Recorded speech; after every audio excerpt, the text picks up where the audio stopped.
So guys, I will be applying the Garnier Light Complete Milky Lightening Dew Toner.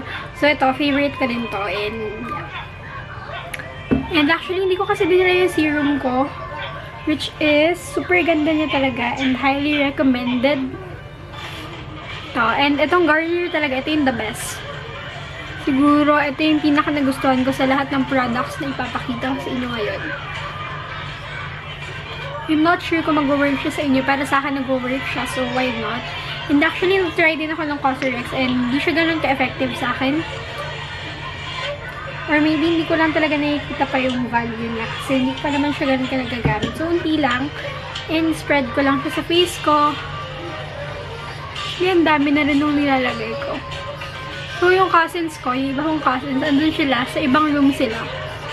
So, kami lang dito nila Ate Chi.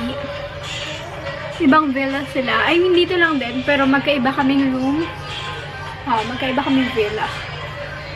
Pero tabi-tabi lang. Siguro after yung swimming pool sila na. Pero medyo malayo-layo din.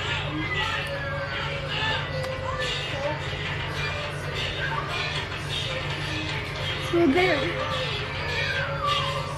I really love how it feels in my skin. After this, usually naglalagay talaga ako ng serum, but since hindi ko na dala yung serum ko, hindi ko muna ma-achieve talaga yung everyday talaga.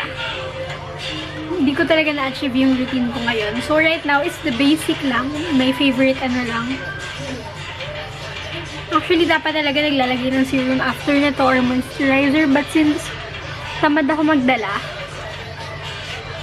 natakot ako, Ate Chi, baka magka-pimples ako dun. Kasi ang dami pa ganun water dun sa may parang lake.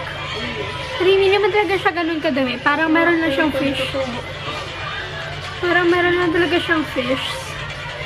Look, oh. Parang meron siyang red spot. Pero hindi naman siguro siya. Feeling ko lang siguro.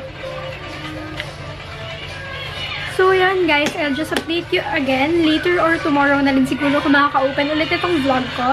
But, yun. That's all for today siguro. So, yan. Mag-sleep na rin kami after nito. And, siguro tomorrow yung okay talagang room tour. I mean, villa tour. But right now kasi, it's dark and walang lights dun sa labas. And, nilock na namin tong doors. So, yan. Bye-bye.